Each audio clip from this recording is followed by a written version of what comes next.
Gracias a los dos por la charla, pero yo tengo una especie de conflicto. ¿En qué lugar dejamos la enfermedad por exceso de peso? Es decir, hoy día nosotros cada día estamos más enfrentados con niños que tienen pesos que son realmente excesivos y que un poco complican la salud del niño. Sabemos todo lo que está involucrado en relación a lo que hablamos de pubertad, compromiso de estatura, alteración metabólica y de una familia que generalmente llega con la enfermedad completa. Entonces ahí es donde uno dice cómo se maneja esto, porque tampoco uno puede no decirle algo que es evidente y que de alguna manera va a provocar una enfermedad. Entonces ya hemos cambiado el concepto, ya no hablamos de sobrepeso ni obesidad, sino que hablamos de malnutrición por exceso. Pero claro, entiendo perfecto esto que puede generar, pero también es dejar de generar algo que de alguna manera es importante que haya conciencia en la familia que ahí hay una enfermedad. Entonces, mi pregunta es cómo abordarlo lo mejor posible, porque no quiero dejar de hacer algo que tengo que hacer para evitar otra cosa que a lo mejor se produce. ¿Me entiendes? Entonces ahí es donde va mi pregunta, ¿qué es mejor? No decir, decir, y si hay que decirlo, ¿cuál es la mejor forma de decirlo para no provocar un problema como el niño Alonso?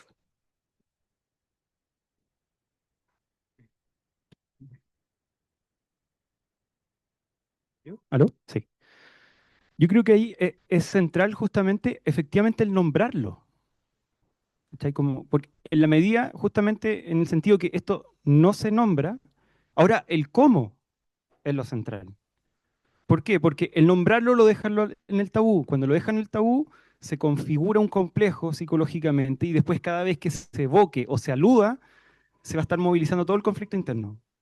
En la medida que esto se hace tema, pero de una forma amorosa, contenida, validante. Es decir, esto involucra un malestar en ti, ¿no? Y ese malestar sería bueno que pudiéramos acompañarte a sanarlo. ¿Te parece bien?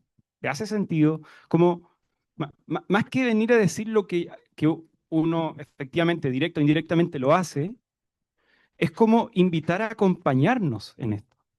Porque no es uno quien le va a decir lo que hay que o no hay que hacer, que efectivamente es lo que se promueve.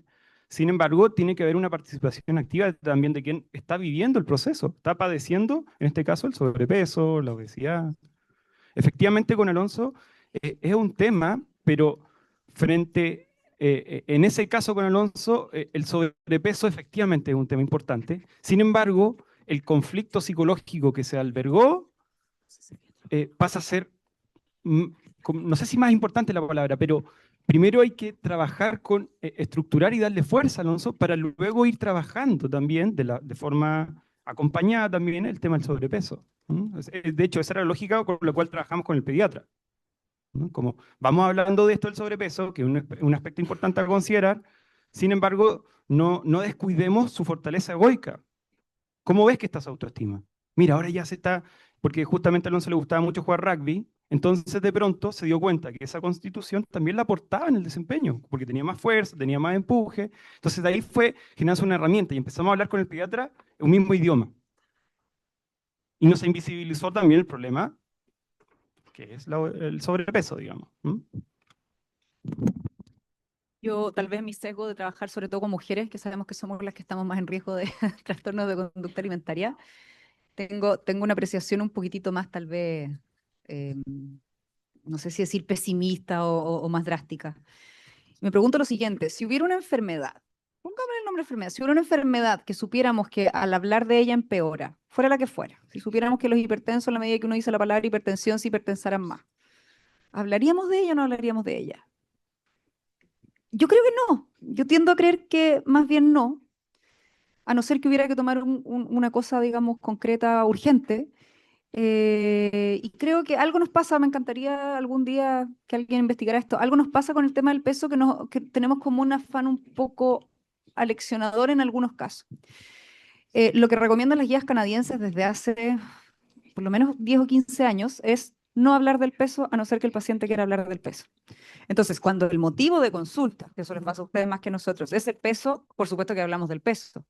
Pero cuando el paciente va por un acné, cuando la paciente va por, no sé, pues porque tiene una bronquitis, no le saquemos el peso así categóricamente, ¿no le sacamos el peso? No.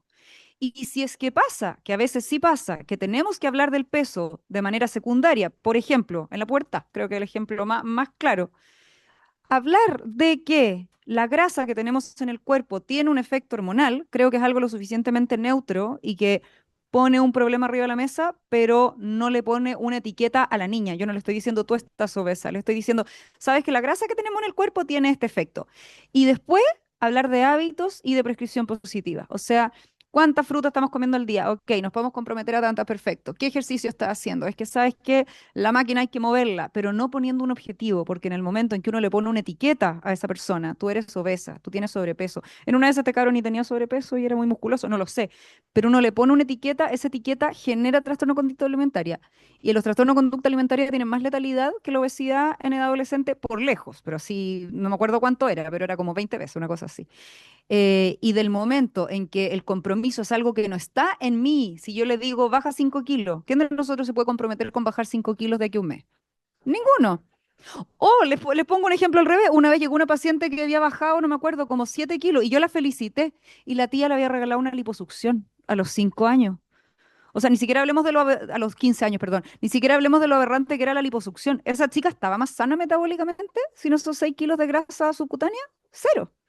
Entonces, yo creo que es traerlo a la conversación cuando el paciente quiera, hablar de el tema, no de la persona, y hablar de lo que se puede modificar, que son los hábitos. ¿Alguna otra pregunta? Con esta cerramos y después nos vamos a un cafecito.